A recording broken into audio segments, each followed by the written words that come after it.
क्या आपने कभी सोचा है क्यों कुछ लोग जो दिन रात मेहनत करते हैं, अपना खून पसीना एक कर देते हैं, अपनी जिंदगी की हर सांस काम में झोंक देते हैं, फिर भी उनके हाथ हमेशा खाली रह जाते हैं? उनकी जिंदगी में वही संघर्ष, वही तंगी और वही परेशानियां बनी रहती हैं। और कुछ लोग जो शायद उतनी शारीरिक मेहनत भी नहीं करते, पर ऐसा लगता है जैसे पैसा और सफलता उनके पीछे पीछे भागते हैं। आखिर क्यों? ये अन्याय क्यों? क्या भगवान ने किसी के लिए पहले से ही अमीरी और किसी के लिए गरीबी तय कर दी है? क्या कुछ लोगों की किस्मत ही फूटी हुई होती है, या फिर इसमें मेहनत और समृद्धि का कोई ऐसा गहरा अदृश्य रहस्य छिपा है जिसे हम में से ज्यादातर लोग समझ ही नहीं पाते? आज की ये कहानी आपके इन सभी कड़वे सवालों का जवाब देगा, क्योंकि आज हम ये उत्तर किसी अर्थशास्त्री से नहीं बल्कि स्वयं तथागत गौतम बुद्ध के मुख से सुनेंगे। तो इस वीडियो को अंत तक जरूर देखना, क्योंकि जो बात बुद्ध ने उस दिन एक गरीब लकड़हारे से कही, वो आपकी जिंदगी, आपकी मेहनत और आपके भविष्य को देखने का नजरिया हमेशा के लिए बदल देगी।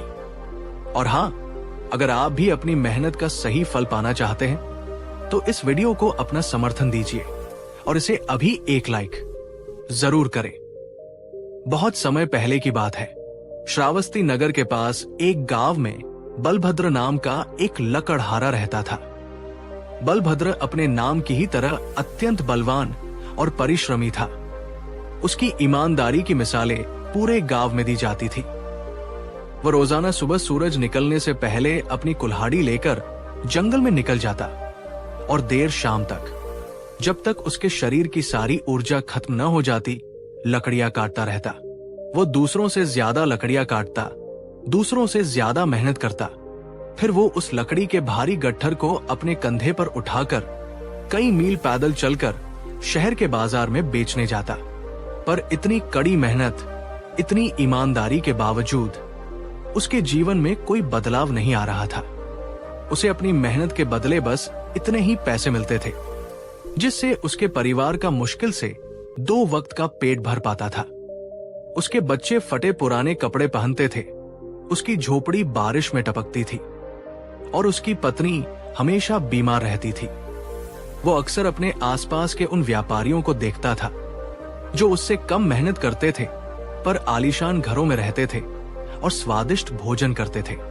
ये देखकर उसके मन में एक गहरा दुख, एक कड़वाहट और एक बड़ा सवाल उठता था। आखिर ऐसा क्यों है? मैं तो कोई पाप नहीं करता, मैं किसी को धोखा नहीं देता, मैं अपनी पूरी ताकत से मेहनत करता हूं, फिर भी मैं और मेरा परिवार गरीबी में क्यों जी रहे हैं? दोस्तों, क्या आपने भी अपने आसपास ऐसे किसी बलभद्र को देखा है? या शायद आप खुद भी कभी कभी वैसा ही महसूस करते हैं कि आपकी मेहनत को उसका सही मूल्य नहीं मिल रहा? अपनी भावनाओं को, अपने अनुभवों को नीचे कमेंट में जरूर साझा करें। ये जानना महत्वपूर्ण है कि आप अकेले नहीं हैं। एक दिन बलभद्र ने सुना कि महात्मा बुद्ध पासी के जेतवन विहार में ठहरे हुए हैं और वे हर किसी के प्रश्नों का उत्तर देते हैं। एक आखिरी उम्मीद लेकर बलभद्र अपनी थकान और निराशा से भरा शाम के समय बुद्ध की शरण में पहुंचा। उसने बुद्ध के शांत और करुणामय चेहरे को देखा तो उसकी आंखों से आंसू बह निकले। उसने हाथ जोड़कर अपनी भारी आवाज में कहा, भगवान, मुझे क्षमा करे। मैं कोई ज्ञानी नहीं हूं, मैं बस एक साधारण थका हुआ लकड़हारा हूं। पर मेरे मन में एक सवाल है जो मुझे हर रोज खाता है। भगवान, कृपा करके बताइए, मेहनत करने वाले लोग अक्सर गरीब क्यों रह जाते हैं?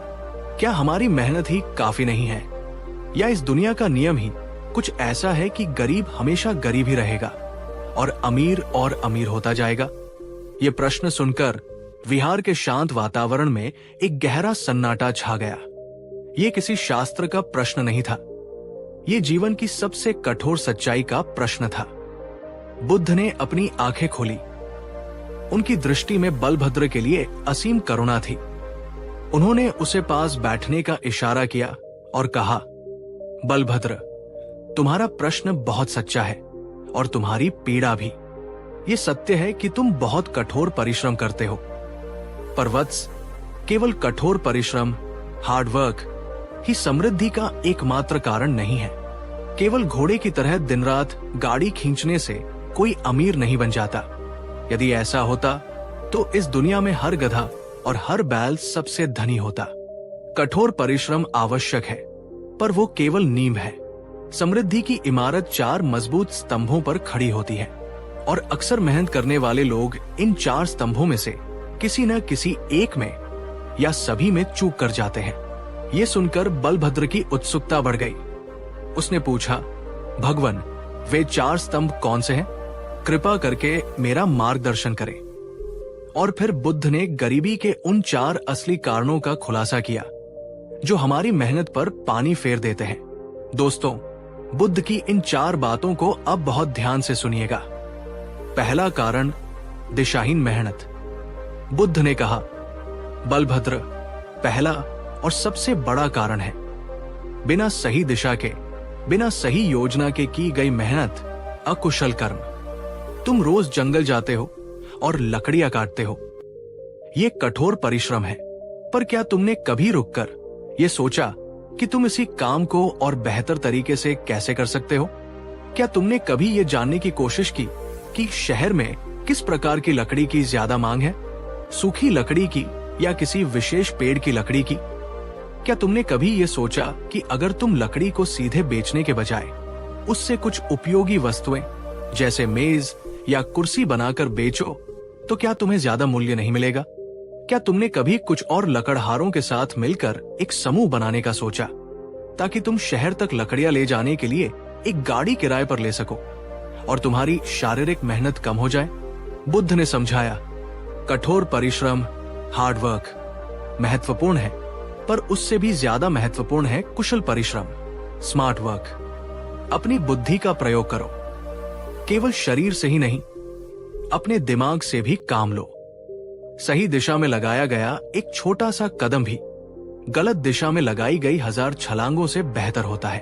तुम एक ही कुल्हाड़ी से एक ही तरीके से सालों से लकड़ियां काट रहे हो।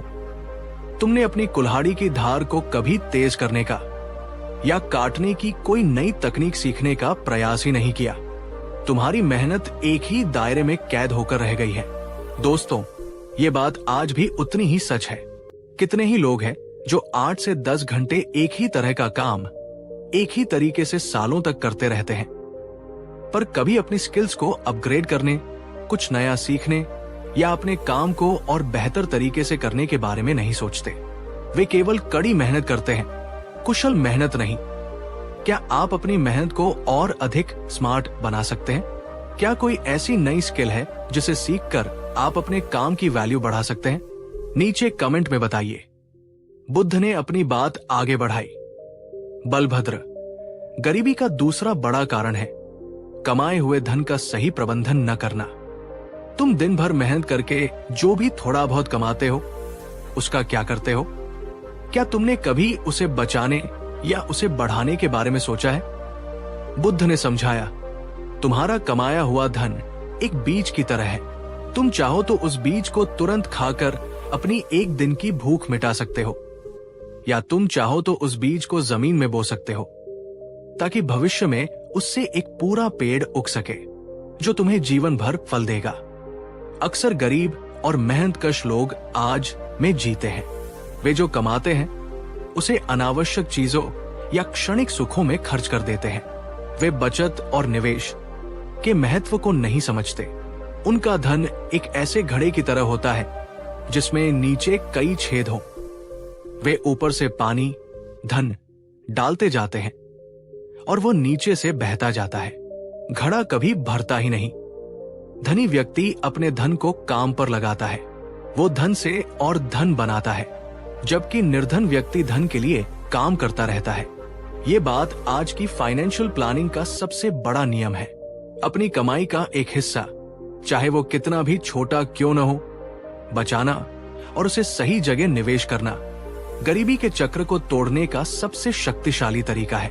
दोस्तों, अगर आप फाइनेंशियल प्लानिंग और निवेश पर बुद्ध की शिक्षाओं के नजरिए से एक विस्तृत वीडियो चाहते हैं तो हमें नीचे कमेंट में फाइनेंशियल विजडम लिखिए। बुद्ध ने बलभद्र की आंखों में देखते हुए कहा, बलभद्र गरीबी का तीसरा अदृश्य पर बहुत शक्तिशाली कारण है। तुम्हारी संगत और तुम्हारी आदतें। तुम दिन भर की थकान के बाद अपना शाम का समय किन लोगों के साथ बिताते हो? तुम्हारी बातचीत के विषय क्या होते हैं? यदि तुम अपना समय उन लोगों के साथ बिताते हो जो हमेशा किस्मत को कोसते हैं, जो निराशावादी बातें करते हैं, या जो अपना समय और पैसा नशे या व्यर्थ के मनोरंजन में बर्बाद करते हैं, तो उनकी ऊर्जा और उनकी आदतें तुम पर भी प्रभाव डालेंगी। तुम कभी भी गरीबी की मानसिकता से बाहर नहीं निकल पाओगे।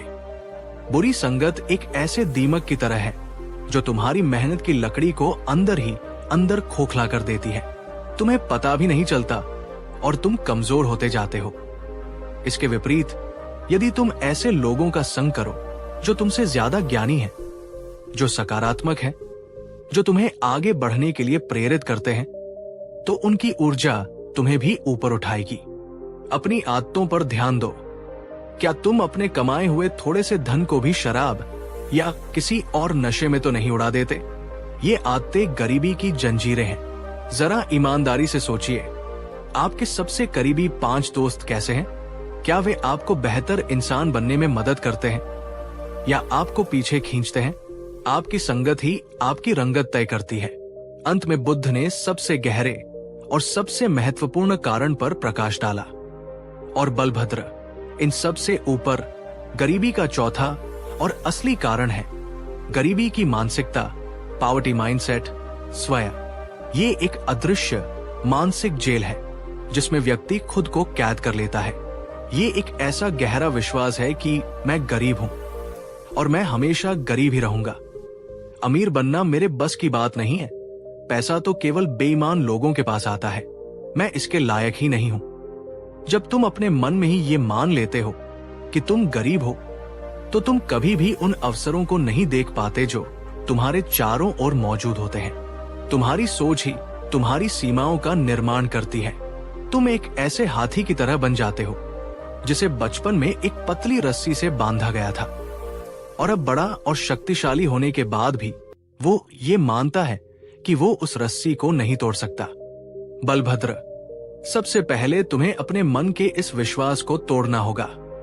तुम्हें यह मानना होगा कि तुम भी समृद्धि के, एक बेहतर जीवन के अधिकारी हो। बाहरी गरीबी को मिटाने से पहले अपने भीतर की, मन की गरीबी को मिटाना होगा। बुद्ध के इन 4 सत्यों ने बलभद्र के मन को झकझोर कर रख दिया। उसे पहली बार अपनी गरीबी का असली कारण दिखाई दिया। उसे समझ आया कि वो केवल अपने शरीर से मेहनत कर रहा था, पर अपनी बुद्धि का, अपने धन का, अपनी संगत का और सबसे बढ़कर अपनी सोच का सही इस्तेमाल नहीं कर रहा था। उसने बुद्ध के चरणों में सिर रखकर संकल्प लिया कि वो अब केवल एक कठोर परिश्रमी लकड़हारा नहीं, बल्कि एक कुशल परिश्रमी लकड़हारा बनेगा। उसने अपनी कुल्हाड़ी को तेज किया। उसने शहर जाकर लकड़ी की मांग को समझा। उसने अपनी कमाई का एक हिस्सा बचाना शुरू किया। उसने आलसी और निराशावादी लोगों का साथ छोड़ दिया, और सबसे बढ़कर उसने अपने मन में यह विश्वास जगाया कि वह भी एक सुखी और समृद्ध जीवन जी सकता है। और कुछ ही वर्षों में वही बलभद्र केवल लकड़ियां बेचने वाला नहीं, बल्कि लकड़ी के सुंदर सामान बनाने वाला एक कुशल कारीगर और एक सम्मानित व्यापारी बन गया। उसने गरीबी को हराया, पर केवल पसीना बहाकर नहीं, बल्कि बुद्ध द्वारा बताए गए 4 स्तंभों को मजबूत करके। तो मेरे प्यारे दोस्तों, इस कहानी का सार यही है। अगर आप मेहनत करने के बावजूद गरीब हैं, तो अपनी मेहनत को कोसना बंद कीजिए। रुकिए और इन 4 चीजों पर विचार कीजिए। 1, क्या मेरी मेहनत सही दिशा में है? 2, क्या मैं अपने कमाए हुए धन का सही प्रबंधन कर रहा हूं? 3, मेरी संगत और आदतें कैसी हैं? 4, मेरी अपनी सोच और विश्वास कैसे हैं? और हां, इस शक्तिशाली और जीवन बदलने वाले संदेश को केवल अपने तक न रखें। इस वीडियो को अपने दोस्तों, अपने परिवारजनों और हर उस मेहनतकश इंसान के साथ शेयर करें जो अपनी गरीबी से लड़ रहा है। शायद ये वीडियो उसकी लड़ाई को एक नई दिशा और एक नई ताकत दे दे। और अगर आप भविष्य में भी बुद्ध की ऐसी ही गहरी, व्यावहारिक और जीवन बदलने वाली शिक्षाओं से जुड़े रहना चाहते हैं, तो हमारे चैनल को सब्सक्राइब करना और उस बेल आइकॉन को दबाना बिल्कुल न भूलें। याद रखिए, बुद्ध ने हमें सिखाया है कि गरीबी कोई अभिशाप नहीं है, ये अकुशल कर्मों और अज्ञानता का परिणाम है, और जिस चीज का कारण है उसका निवारण भी संभव है। इस यात्रा में हमारे साथ बने रहने के लिए आपका हृदय से धन्यवाद। आपका जीवन पुरुषार्थ, प्रज्ञा और सच्ची समृद्धि से आलोकित हो। सभी का मंगल हो। पिछले एपिसोड में आपने सुना कि कैसे एक परिश्रमी पर गरीब लकड़हारे बलभद्र ने बुद्ध से पूछा कि मेहनत करने वाले गरीब क्यों रह जाते हैं, और बुद्ध ने उसे पहला कारण बताया, दिशाहीन मेहनत। उन्होंने समझाया कि केवल कठोर परिश्रम नहीं, बल्कि कुशल परिश्रम समृद्धि की पहली सीढ़ी है। लेकिन बलभद्र का मन अभी भी शांत नहीं था।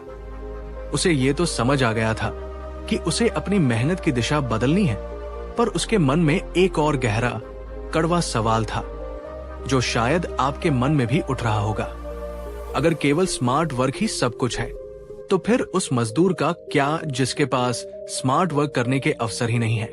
अगर अमीर अपनी बुद्धि से और अमीर होता जाता है और गरीब अपनी मेहनत के बावजूद वही खड़ा रहता है, आज की हमारी कहानी वहीं से आगे बढ़ती है, जहां बलभद्र बुद्ध के सामने गरीबी का वह दूसरा और शायद सबसे अनदेखा किया जाने वाला कारण रखता है। और बुद्ध जो उत्तर देते हैं वो हर उस व्यक्ति को सुनना चाहिए जो पैसा तो कमाता है पर उसे रोक नहीं पाता। तो चलिए इस गहरी यात्रा में एक और कदम आगे बढ़ाते हैं। बुद्ध के कुशल परिश्रम वाले उत्तर ने बलभद्र के मन में एक नई रोशनी तो जगाई थी। उसने हाथ जोड़कर बड़ी विनम्रता से कहा, भगवान, आपकी बात सत्य है। मैं मानता हूं कि मुझे अपनी मेहनत को और अधिक बुद्धिमानी से करना चाहिए, पर भगवान, मेरी एक और दुविधा है। मैं दिन रात मेहनत करके जो भी थोड़ा बहुत कमाता हूं, वो घर पहुंचने से पहले ही खत्म हो जाता है। कभी बच्चे की बीमारी में, कभी घर की मरम्मत में, कभी कोई अचानक आया मेहमान, तो कभी कोई पुराना उधार चुकाने में। मेरा कमाया हुआ पैसा मेरे हाथ में रेत की तरह है, जिसे मैं जितनी जोर से पकड़ने की कोशिश करता हूं, वो उतनी ही तेजी से फिसल जाता है। मेरे पास कभी इतना बचता ही नहीं कि मैं कोई नया औजार खरीद सकूं या अपने काम को बेहतर बनाने के बारे में सोच सकूं।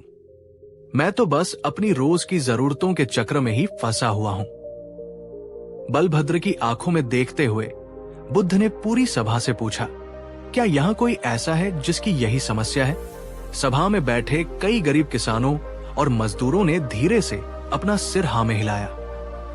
दोस्तों, क्या ये कहानी आज भी सच नहीं है?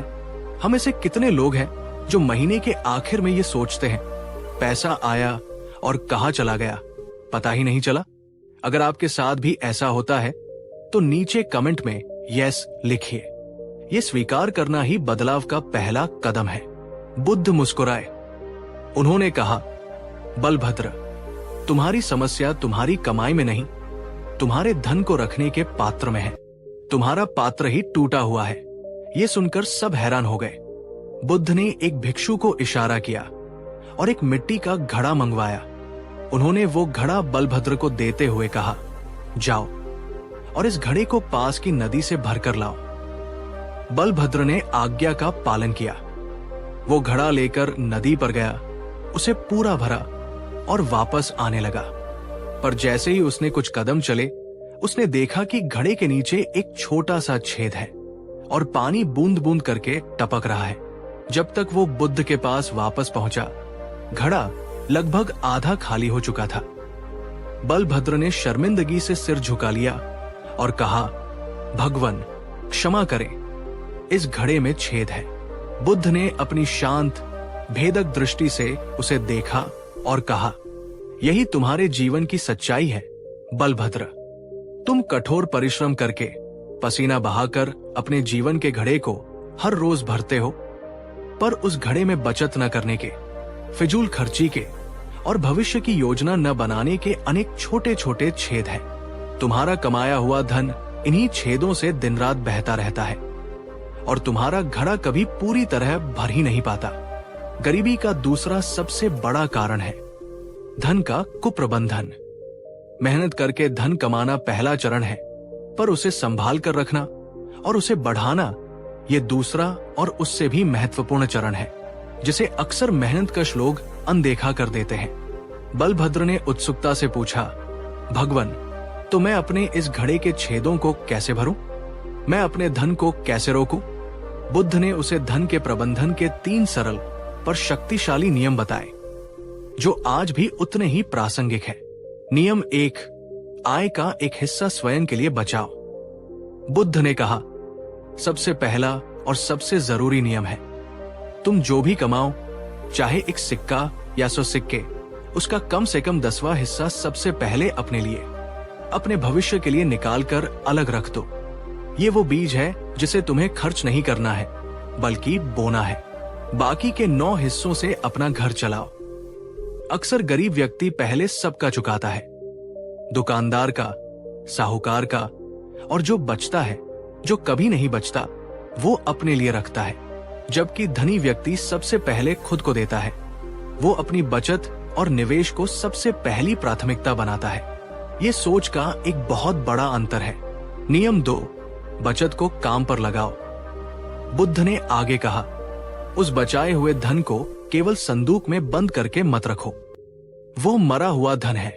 अपने धन को अपना सेवक बनाओ। उसे ऐसे काम पर लगाओ जहां वो तुम्हारे लिए और धन कमाए। चाहे तुम उसे किसी ईमानदार व्यापारी के साथ व्यापार में लगाओ, या उससे कोई ऐसा औजार खरीदो जो तुम्हारे काम को और तेज कर दे, या उसे भूमि खरीदने में लगाओ। तुम्हारा पैसा तुम्हारे लिए दिन रात काम करना चाहिए, तब भी जब तुम सो रहे हो। यही धन को बढ़ाने का रहस्य है। नियम 3, क्षणिक सुखों के मोह से बचो। बुद्ध ने चेतावनी देते हुए कहा। और तीसरा नियम है अपनी जरूरतों और अपनी इच्छाओं के बीच के अंतर को समझना। अपनी मेहनत की कमाई को केवल क्षणिक सुख, दिखावे या ऐसी चीजों पर बर्बाद मत करो जिनकी तुम्हें वास्तव में जरूरत नहीं है। आज का छोटा सा त्याग कल की बड़ी वित्तीय स्वतंत्रता का आधार बनता है। जब तुम्हारे पास पर्याप्त बचत और निवेश हो, तब तुम अपनी इच्छाओं को पूरा करने के बारे में सोच सकते हो। पर पहले अपने भविष्य को सुरक्षित करो। दोस्तों, बुद्ध के इन 3 नियमों में से आपको कौन सा नियम अपनाने में सबसे ज्यादा कठिनाई होती है? 1, बचत करना, 2, निवेश करना, 3, या फिजूल खर्ची से बचना? नीचे कमेंट में 1, 2 या 3 लिखकर जरूर बताइए। आपकी ईमानदारी दूसरों को भी प्रेरित करेगी। और अगर ये जानकारी आपको मूल्यवान लग रही है, तो इस वीडियो को शेयर करना न भूलें। बुद्ध के ये सरल पर गहरे शब्द बलभद्र के हृदय में उतर गए। उसे आज पहली बार अपनी गरीबी का असली गणित समझ में आया था। वो मेहनत तो कर रहा था, पर वो हमेशा उस छेद वाले घड़े को ही भरने की कोशिश कर रहा था। उसने बुद्ध के चरणों में सिर रखकर संकल्प लिया, भगवन, आज आपने मेरी आंखें खोल दी। मैं अब तक केवल पेड़ काटने पर ध्यान दे रहा था, पर यह नहीं देख रहा था कि मेरी कुल्हाड़ी की धार ही खराब है और मेरी टोकरी में ही छेद है। आज से मैं आपकी शिक्षा का पालन करूंगा। मैं अपनी हर कमाई का 10वां हिस्सा जरूर बचाऊंगा और उसे बुद्धिमानी से काम पर लगाऊंगा। उस दिन से बलभद्र का जीवन बदलना शुरू हो गया।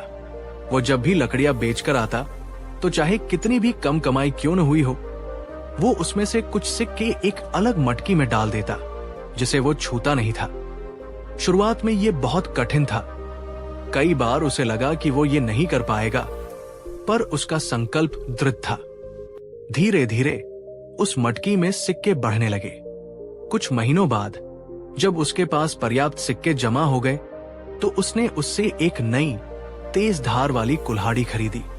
अब वो पहले से कम समय में दोगुनी लकड़ियां काटने लगा। उसकी कमाई बढ़ गई। अब वो अपनी बढ़ी हुई कमाई से और ज्यादा बचत करने लगा। कुछ और समय बाद उसने अपनी बचत से एक छोटी सी बैलगाड़ी खरीद ली। अब उसे लकड़ियों का भारी गट्ठर अपने कंधे पर उठाकर शहर तक नहीं ले जाना पड़ता था। उसकी शारीरिक मेहनत कम हो गई और वो एक दिन में शहर के 2 चक्कर लगाने लगा। उसकी कमाई और भी बढ़ गई। उसने अपनी झोपड़ी की मरम्मत करवाई, अपनी पत्नी का अच्छा इलाज करवाया और अपने बच्चों को बेहतर कपड़े पहनाए। कुछ ही वर्षों में वही बलभद्र, जो कभी अपनी फूटी किस्मत और गरीबी का रोना रोता था, गांव का एक सम्मानित और आत्मनिर्भर व्यक्ति बन गया। वो अब भी मेहनत करता था, पर अब उसकी मेहनत दिशाहीन नहीं थी। वो अब भी लकड़हारा ही था, पर अब वो एक गरीब लकड़हारा नहीं, बल्कि एक समृद्ध और बुद्धिमान लकड़हारा था। उसने सीखा कि अमीर बनना केवल ज्यादा कमाने से नहीं, बल्कि सही तरीके से बचाने और बढ़ाने से होता है। वित्तीय स्वतंत्रता एक दिन का चमत्कार नहीं, बल्कि हर रोज की अच्छी आदतों का परिणाम है। तो मेरे प्यारे दोस्तों, बुद्ध हमें यही सिखाना चाहते हैं। मेहनत करने वाला व्यक्ति गरीब इसलिए नहीं रहता कि उसकी किस्मत खराब है या दुनिया अन्यायी है। वो अक्सर गरीब इसलिए रह जाता है क्योंकि उसे धन का प्रबंधन करना नहीं सिखाया गया। उसे कमाई का तो पता है, पर बचत, निवेश और धन को बढ़ाने का विज्ञान नहीं पता। गरीबी एक स्थायी अवस्था नहीं है, ये एक मानसिकता और आदतों का चक्र है, और इस चक्र को बुद्ध की इन शिक्षाओं से तोड़ा जा सकता है। याद रखिए, बुद्ध ने हमें धन से घृणा करना नहीं, बल्कि धन का स्वामी बनना सिखाया है। इस यात्रा में हमारे साथ बने रहने के लिए आपका हृदय से धन्यवाद। आपका जीवन परिश्रम, प्रज्ञा और सच्ची समृद्धि से भरा हो।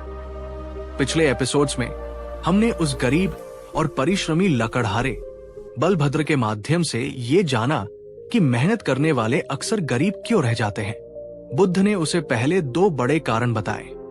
पहला, दिशाहीन मेहनत, और दूसरा, धन का कुप्रबंधन। बलभद्र को अब समझ आने लगा था कि केवल पसीना बहाना ही काफी नहीं है। उसे अपनी मेहनत को कुशल बनाना होगा और अपनी कमाई को बचाना और बढ़ाना सीखना होगा। पर बुद्ध जानते थे कि कहानी अभी अधूरी है। गरीबी की जड़ें और भी गहरी है और अक्सर वे दिखाई भी नहीं देती। बलभद्र के मन में अभी भी एक संशय था, भगवान, अगर मैं कुशल मेहनत भी करूं और बचत भी करूं, पर मेरा समाज ही मुझे आगे न बढ़ने दे तो, मेरे आसपास का माहौल ही नकारात्मक हो तो? ये सवाल हम सबका है ना? आज की हमारी कहानी उसी यात्रा को और आगे ले जाती है, जहां बुद्ध गरीबी के उस तीसरे अदृश्य पर शायद सबसे शक्तिशाली कारण से पर्दा उठाते हैं, जो हमारी सारी मेहनत पर चुपके से दीमक की तरह लग जाता है। तो चलिए इस आत्मखोज की यात्रा में और गहराई में उतरते हैं। इस वीडियो को अंत तक देखिएगा, क्योंकि ये तीसरा कारण आपकी दोस्ती, आपकी आदतों और आपकी पूरी सामाजिक जिंदगी को देखने का नजरिया बदल सकता है।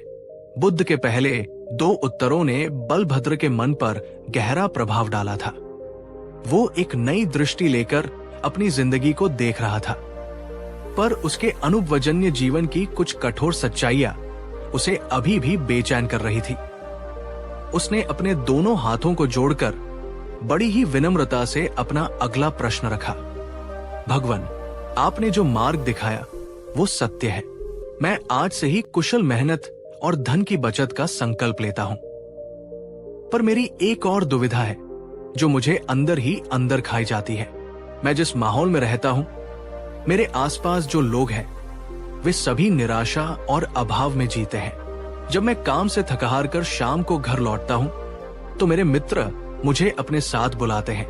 हम साथ बैठकर अपनी किस्मत को कोसते हैं, अमीरों की बुराई करते हैं और फिर अपने थोड़े बहुत बचे हुए पैसे और समय को मदिरापान या व्यर्थ की गपशप में उड़ा देते हैं, ताकि हम कुछ देर के लिए अपने दुखों को भूल सके।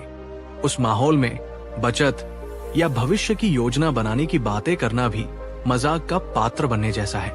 अगर मैं उनका साथ छोड़ता हूं, तो मैं अकेला पड़ जाऊंगा। भगवान, इस सामाजिक दबाव से, इस नकारात्मक माहौल से कैसे बचूं? बलभद्र का ये प्रश्न सुनकर बुद्ध की आंखों में एक गहरी करुणा उभरी। वे जानते थे कि ये केवल बलभद्र की नहीं, बल्कि लाखों करोड़ों इंसानों की कहानी है जो एक नकारात्मक दलदल में फंसे हुए हैं।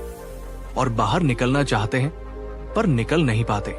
दोस्तों, क्या आपने भी कभी ऐसा महसूस किया है कि आप अपनी जिंदगी बदलना चाहते हैं पर आपके दोस्त, आपके रिश्तेदार या आपका माहौल ही आपको पीछे खींच लेता है? वे आपकी नई आदतों का मजाक उड़ाते हैं, आपको हतोत्साहित करते हैं। अगर आपने भी कभी इस सामाजिक कैकड़ेपन का अनुभव किया है तो नीचे कमेंट में लिखिए। ये जानना महत्वपूर्ण है कि इस लड़ाई में हम सब कहीं न कहीं साथ हैं। बुद्ध ने बलभद्र की ओर देखकर कहा, बलभद्र, तुमने गरीबी की तीसरी और सबसे गहरी जड़ को छू लिया है। ये जड़ है तुम्हारी संगत और तुम्हारी आदतें।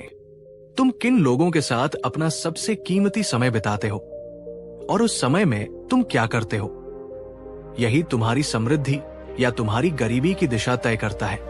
बुद्ध ने एक बहुत ही सुंदर उदाहरण दिया। उन्होंने पास के तालाब में खिले एक कमल के पत्ते की ओर इशारा किया और कहा, देखो उस कमल के पत्ते को।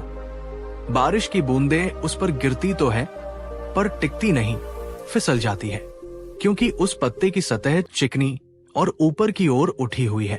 परंतु यदि जमीन में एक गड्ढा हो तो बारिश की सारी बूंदें आकर उसी में जमा हो जाती है और वहां कीचड़ बन जाता है। तुम्हारा मन कैसा है बलभद्र? क्या वो उस कमल के पत्ते जैसा है जो नकारात्मक बातों को खुद पर टिकने नहीं देता, या उस गड्ढे जैसा है जो हर तरह की निराशा, शिकायत और बुरी आदतों को अपने अंदर जमा करता रहता है? और तुम्हारे मन को कमल का पत्ता या गड्ढा बनाने का काम तुम्हारी संगत करती है। बुद्ध ने 2 प्रकार के मित्रों का वर्णन किया। 1, पाप मित्रता, वे लोग जो तुम्हें आलस्य की ओर ले जाएं, जो तुम्हें नशे और व्यर्थ के मनोरंजन के लिए प्रेरित करें, जो तुम्हारी मेहनत का मजाक उड़ाएं और तुम्हारी बचत को फिजूल खर्ची बताएं, जो हमेशा किस्मत को कोसें और दूसरों में दोष ढूंढें। वे तुम्हारे मित्र नहीं, वे तुम्हारी समृद्धि के शत्रु हैं। उनकी संगत उस गड्ढे की तरह है जो तुम्हें नीचे की ओर खींचेगी। 2, कल्याण मित्रता, बटा, और वे लोग जो तुम्हें उद्यम और परिश्रम के लिए प्रेरित करें, जो तुम्हें ज्ञान और नई कुशलता सीखने की राह दिखाएं, जो तुम्हें बुरी आदतों से दूर रखें और तुम्हारी बचत करने पर तुम्हें सराहें, जो सकारात्मक और आशावान हो। वे तुम्हारे सच्चे कल्याण मित्र हैं। उनकी संगत उस कमल के पत्ते की तरह है जो तुम्हें हमेशा ऊपर की ओर उठने और निर्मल बने रहने में मदद करेगी। बुद्ध ने यहां तक कहा था कि एक कल्याण मित्र का मिलना आध्यात्मिक और भौतिक जीवन की आधी सफलता के बराबर है। बलभद्र ने कहा, भगवान, आपकी बात सत्य है, पर मेरे आसपास तो केवल पाप मित्र ही है। मैं अकेला कैसे रहूं? मैं इस चक्र को कैसे तोड़ूं? बुद्ध ने उसे इस नकारात्मक चक्र को तोड़ने के 3 व्यावहारिक उपाय बताए। दोस्तों, ये 3 उपाय आपकी जिंदगी बदल सकते हैं। बुद्ध ने कहा, एक ही दिन में अपने सभी पुराने मित्रों से नाता तोड़ना आवश्यक नहीं, और नहीं, ये बुद्धिमानी है। इससे तुम उनके क्रोध और घृणा का पात्र बन जाओगे। बुद्धिमानी इसमें है कि तुम धीरे धीरे उनकी उन गतिविधियों से खुद को दूर करो जो तुम्हारे लक्ष्य के विरुद्ध है। जब वे तुम्हें मदिरापान के लिए बुलाएं तो तुम विनम्रता से कहो, मित्र, आज मेरा मन नहीं है या मुझे कुछ और आवश्यक कार्य है। जब वे बैठकर किसी की निंदा करें या किस्मत को कोसें तो तुम उस बातचीत में हिस्सा लेने के बजाय मौन रहो या वहां से उठ जाओ। धीरे धीरे वे स्वयं ही समझ जाएंगे कि तुम्हारी दिशा अब अलग है। बुद्ध ने समझाया, प्रकृति को खालीपन पसंद नहीं है। यदि तुम केवल बुरी आदतों को छोड़ोगे और उनकी जगह किसी अच्छी आदत को नहीं अपनाओगे तो तुम्हारा मन फिर से उन्हीं पुरानी आदतों की ओर भागेगा। इसलिए जिस समय को तुम पहले व्यर्थ की गपशप में गवाते थे, उस समय को किसी नए कौशल को सीखने में लगाओ। लकड़ी का काम सीखो या बस अच्छी और प्रेरणादायक बातें सुनो। जब तुम्हारा मन किसी रचनात्मक कार्य में लगा रहेगा तो उसे विनाशकारी आदतों के लिए समय ही नहीं मिलेगा। बुद्ध ने अंतिम उपाय बताते हुए कहा, यह सबसे महत्वपूर्ण है। तुम्हें स्वयं कल्याण मित्रों की तलाश करनी होगी। शहर जाओ, उन सफल कारीगरों और व्यापारियों से मिलो जिनका तुम सम्मान करते हो। उनसे विनम्रता से मार्गदर्शन मांगो। उन लोगों के पास जाओ जो अपने जीवन में कुछ अच्छा कर रहे हैं। शुरुआत में वे शायद तुम्हें महत्व न दें, पर तुम्हारी लगन और ईमानदारी देखकर वे तुम्हें अवसर जरूर देंगे। एक सकारात्मक व्यक्ति की संगत नकारात्मक व्यक्तियों की संगत पर भारी पड़ती है। अपनी ऊर्जा को सही लोगों को ढूंढने में लगाओ। दोस्तों, क्या आपने कभी अपनी संगत को बदलने का प्रयास किया है? और अगर हाँ, तो उसका आपके जीवन पर क्या प्रभाव पड़ा? नीचे कमेंट में अपना अनुभव साझा करें। आपकी कहानी किसी और को अपनी संगत बदलने की हिम्मत दे सकती है। और अगर ये ज्ञान आपको अपनी जिंदगी के लिए उपयोगी लग रहा है, तो इस वीडियो को शेयर करके दूसरों तक भी पहुंचाएं। बुद्ध के ये स्पष्ट और व्यावहारिक उपाय सुनकर बलभद्र के मन का सारा संशय दूर हो गया। उसे अपना मार्ग अब बिल्कुल साफ दिखाई दे रहा था। उसने बुद्ध को वचन दिया कि वो इन शिक्षाओं को अपने जीवन में उतारेगा। उस दिन के बाद बलभद्र ने धीरे धीरे अपने उन मित्रों से दूरी बना ली जो केवल समय बर्बाद करते थे। जब वे शाम को उसे बुलाते तो वो कहता, मित्रों, मुझे अपनी कुल्हाड़ी पर धार लगानी है, या मुझे कल के काम की तैयारी करनी है। शुरुआत में उसके मित्रों ने उसका मजाक उड़ाया, उसे बड़ा आदमी कहकर ताने मारे, पर बलभद्र अपने मार्ग पर दृढ़ रहा। वो अपने खाली समय में शहर के एक बूढ़े पर बहुत ही कुशल बढ़ई कारपेंटर के पास जाने लगा। शुरुआत में वो बस उसकी दुकान की साफ सफाई करता और उसे काम करते हुए देखता। उसकी लगन और सीखने की इच्छा देखकर उस बूढ़े बढ़ई ने उसे लकड़ी का काम सिखाना शुरू कर दिया। अब बलभद्र केवल लकड़ी काटने वाला मजदूर नहीं रहा, वो एक कारीगर बनने की राह पर था। उसकी संगत बदल चुकी थी। अब उसकी बातें निराशा और शिकायतों की नहीं, बल्कि कला, कौशल और नए अवसरों की होती थी। कहानी का अंत आप जानते हैं। कुछ ही वर्षों में बलभद्र केवल एक कुशल कारीगर ही नहीं बना, बल्कि उसने अपने जैसे कई और युवाओं को भी ये हुनर सिखाया और उन्हें बुरी आदतों के दलदल से बाहर निकाला। उसने अपना एक छोटा सा कारखाना खोला। अब वो खुद एक कल्याण मित्र बन चुका था। उसने सीखा कि आप जिन 5 लोगों के साथ अपना सबसे ज्यादा समय बिताते हैं, आप उन्हीं का औसत बन जाते हैं। गरीबी केवल पैसों की कमी नहीं, ये नकारात्मक ऊर्जा, बुरी आदतों और निराशावादी संगत का भी परिणाम है। तो मेरे प्यारे दोस्तों, बुद्ध हमें यही सिखाना चाहते हैं। अगर आप मेहनत करने के बावजूद आगे नहीं बढ़ पा रहे हैं, तो रुकिए और अपनी संगत की ओर देखिए। क्या आपके आसपास के लोग आपको ऊपर उठा रहे हैं या नीचे खींच रहे हैं? समृद्धि केवल धन से नहीं आती, वो सही ऊर्जा और सही लोगों के साथ रहने से आती है। अपनी ऊर्जा को उन लोगों पर बर्बाद करना बंद करें जो आपके सपनों का सम्मान नहीं करते। याद रखिए, बुद्ध ने सिखाया है, कमल बनने के लिए कीचड़ से ऊपर उठना पड़ता है, कीचड़ में ही पड़े नहीं रहना होता।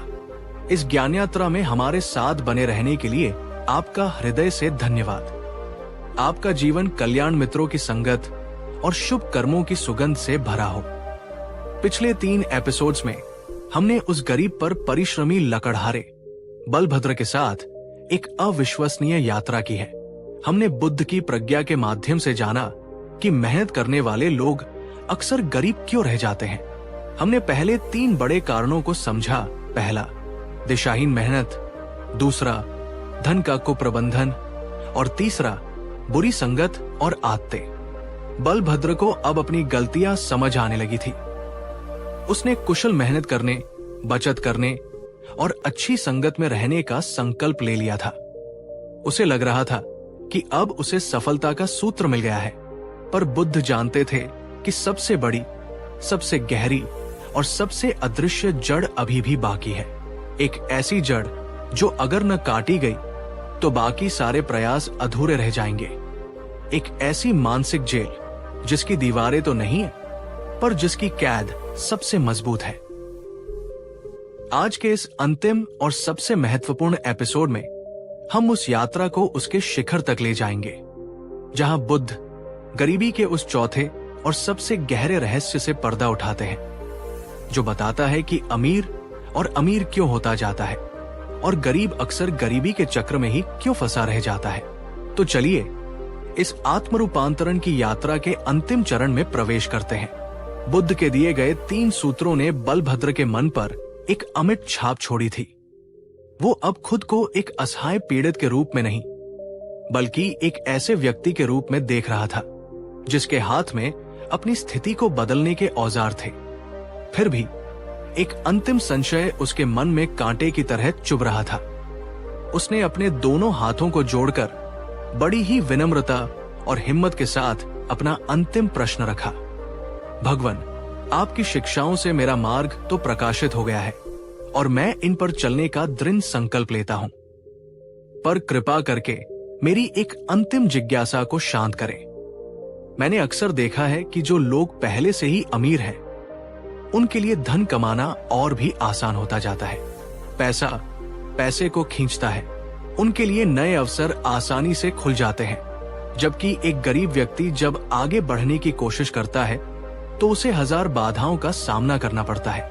ऐसा लगता है जैसे अमीरी एक चुंबक है जो और अमीरी को खींचती है, और गरीबी एक दलदल है जो और नीचे धंसाती है। इसके पीछे क्या रहस्य है भगवान? बलभद्र का ये प्रश्न सुनकर बुद्ध की आंखों में एक गहरी चमक आ गई। वे प्रसन्न हुए कि बलभद्र अब केवल सतही समस्याओं को नहीं, बल्कि जीवन के सूक्ष्म नियमों को समझने का प्रयास कर रहा है।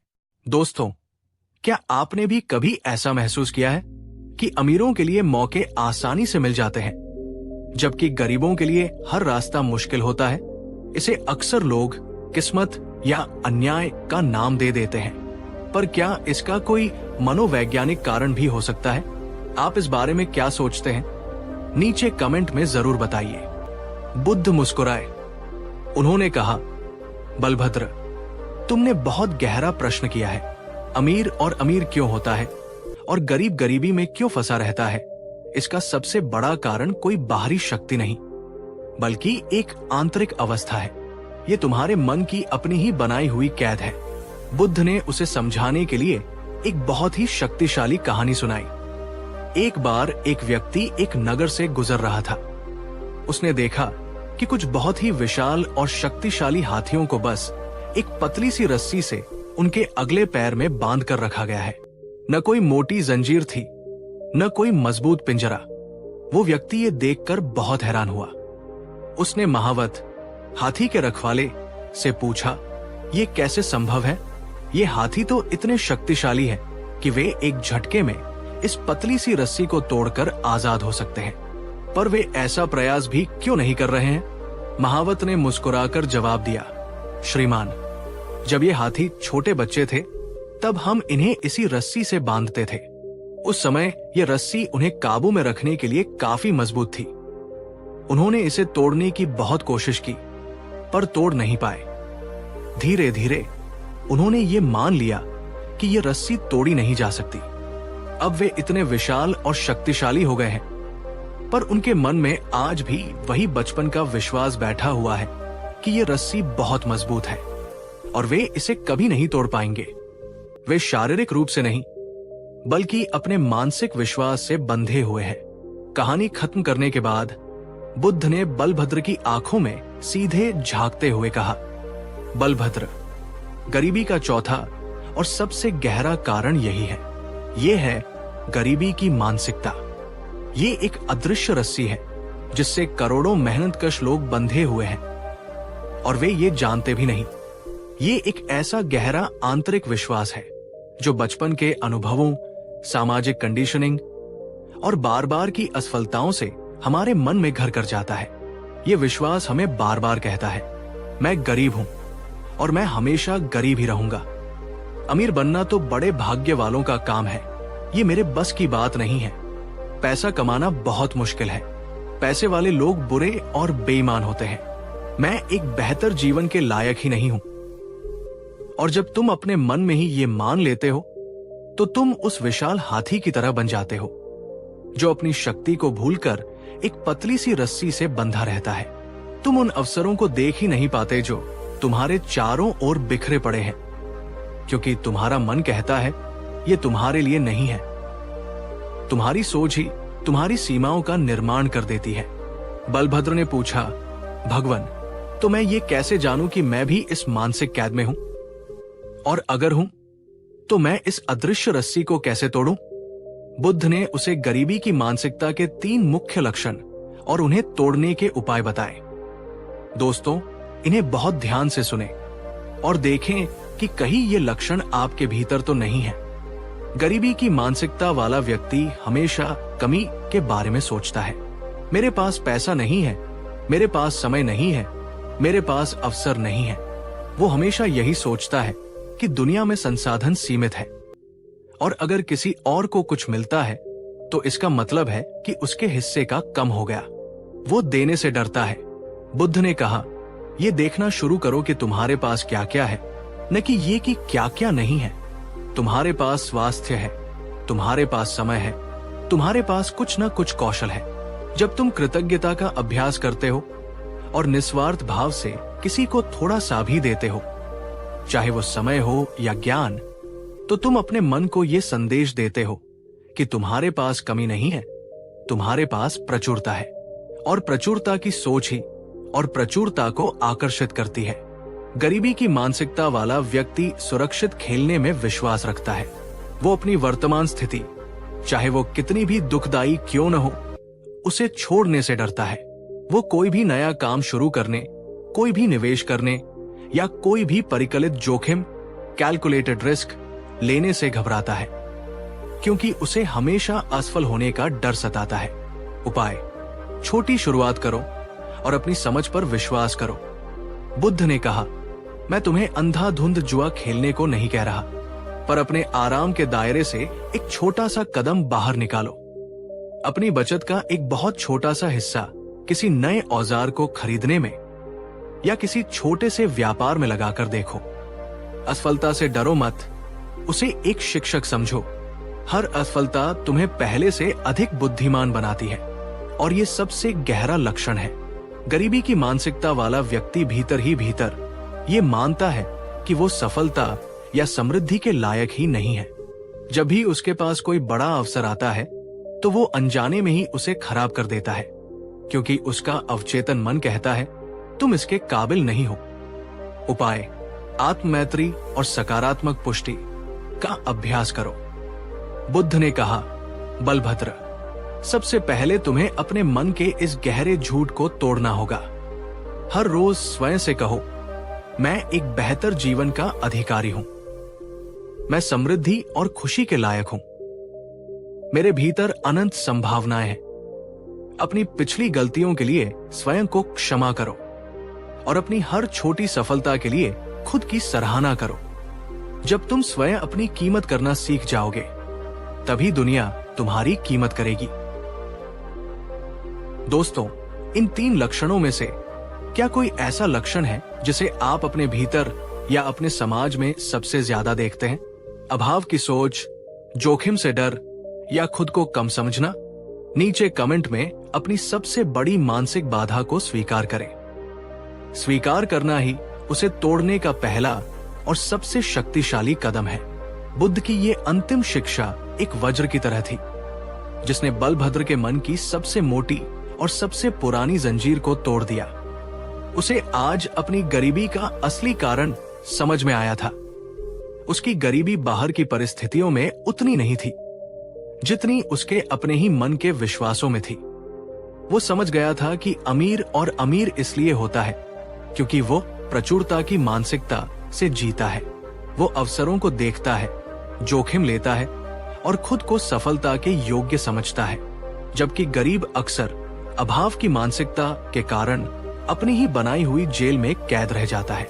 उसने बुद्ध के चरणों में अपना सिर रखा और इस बार उसकी आंखों में आंसू नहीं, बल्कि एक अदम्य ज्योति थी। उसने कहा, भगवन, आज आपने मुझे केवल ज्ञान नहीं, मुझे स्वयं से मुक्त कर दिया है। आज मैं इस अदृश्य रस्सी को तोड़कर अपने असली बल को पहचानकर यहां से जा रहा हूं। उस दिन के बाद बलभद्र ने केवल अपने काम करने का तरीका ही नहीं बदला, बल्कि अपने सोचने का तरीका भी पूरी तरह से बदल दिया। वो अब अवसरों से डरता नहीं था, बल्कि उनकी तलाश करता था। वो खुद को एक गरीब लकड़हारा नहीं, बल्कि एक मूल्यवान कारीगर और भविष्य का एक सफल व्यापारी समझता था। और जैसा कि आप सोच सकते हैं, कुछ ही वर्षों में उसकी बाहरी वास्तविकता भी उसकी आंतरिक सोच के अनुरूप हो गई। उसने न केवल अपनी गरीबी मिटाई, बल्कि अपने जैसे कई और लोगों को भी इस गरीबी की मानसिकता की कैद से बाहर निकलने में मदद की। तो मेरे प्यारे दोस्तों, हमारी ये 4 भागों की यात्रा आज अपने समापन पर पहुंचती है। हमने बलभद्र के माध्यम से ये समझने का प्रयास किया कि मेहनत करने वाले गरीब क्यों रह जाते हैं। बुद्ध का अंतिम संदेश यही है कि आपकी बाहरी दुनिया आपके ही भीतरी दुनिया का प्रतिबिंब है। अगर आप बाहर से अमीर बनना चाहते हैं, तो पहले आपको अपने मन से, अपनी सोच से अमीर बनना होगा। अपनी मानसिक रस्सियों को तोड़ डालो, अपनी कीमत को पहचानो और यह विश्वास करो कि तुम एक बेहतर, समृद्ध और आनंदपूर्ण जीवन के पूरी तरह से लायक हो। याद रखिए, बुद्ध ने सिखाया है, गरीबी कोई अभिशाप या स्थायी नियति नहीं है। ये केवल अज्ञानता का एक रूप है, जिसे प्रज्ञा और सही कर्म से पूरी तरह मिटाया जा सकता है। इस अविस्मरणीय यात्रा में शुरू से अंत तक हमारे साथ बने रहने के लिए आपका हृदय की गहराइयों से धन्यवाद। आपका जीवन बाहरी और भीतरी दोनों प्रकार की सच्ची समृद्धि से परिपूर्ण हो। सभी का मंगल हो। पिछले 4 एपिसोड्स में हमने उस गरीब लकड़हारे बलभद्र के माध्यम से बुद्ध की उन 4 शक्तिशाली शिक्षाओं को जाना, जो बताती है कि अक्सर मेहनत करने वाले गरीब क्यों रह जाते हैं। बलभद्र को अब सफलता के सारे सूत्र मिल चुके थे। उसे लग रहा था कि अब उसे अमीर बनने से कोई नहीं रोक सकता, और शायद आप भी यही सोच रहे होंगे। पर बुद्ध की ज्ञान गंगा इतनी सतही नहीं है। वे जानते थे कि इन 4 स्तंभों के बावजूद एक ऐसी अंतिम कड़ी है, एक ऐसा 5वां तत्व है, जिसके बिना ये सारी मेहनत, सारी बुद्धिमानी और सारी सकारात्मक सोच अधूरी रह जाती है। ये एक ऐसा रहस्य है जो भौतिक सफलता को आत्मिक शांति से जोड़ता है। ये वह चीज है जो अमीर को सच में समृद्ध बनाती है। आज के इस श्रृंखला के अंतिम और परम समापन में बुद्ध उस लकड़हारे को और हम सबको मेहनत और समृद्धि का वो अंतिम रहस्य बताने जा रहे हैं। एक ऐसी शिक्षा जो अगर आपकी मेहनत के साथ नहीं है, तो आप शायद पैसा तो कमा ले, पर जीवन भर भीतर से गरीब ही रहेंगे। तो चलिए, इस परम ज्ञान को पाने के लिए इस अंतिम यात्रा में हमारे साथ चलिए। अंत तक बने रहिएगा, क्योंकि ये 5वां तत्व ही आपकी सफलता को सार्थकता प्रदान करेगा। बुद्ध की 4 शिक्षाओं को अपने जीवन में उतारने के बाद बलभद्र की दुनिया पूरी तरह से बदल गई थी। वो अब एक दिशाहीन मजदूर नहीं, बल्कि एक कुशल कारीगर बन चुका था। उसने अपनी कमाई का एक हिस्सा बचाना और उसे फिर से अपने काम में लगाना सीख लिया था। उसने बुरी संगत छोड़कर शहर के सफल व्यापारियों के साथ उठना बैठना शुरू कर दिया था, और सबसे बढ़कर उसने अपने मन से ये विश्वास मिटा दिया था कि वो गरीबी में जीने के लिए पैदा हुआ है। उसका काम बढ़ने लगा। उसकी बनाई लकड़ी की वस्तुएं दूर दूर तक प्रसिद्ध होने लगी। उसके घर में अब अभाव नहीं था। उसके बच्चों को अच्छे कपड़े और भोजन मिलने लगा। वो धीरे धीरे गरीबी के दलदल से बाहर निकल रहा था। पर जैसे जैसे उसके पास धन आने लगा, उसके मन में एक नई बेचैनी ने जन्म लेना शुरू कर दिया। वो अब और ज्यादा काम करने लगा, सुबह से लेकर देर रात तक। उसे हर समय ये चिंता लगी रहती कि कहीं उसका कोई प्रतिद्वंदी उससे आगे न निकल जाए।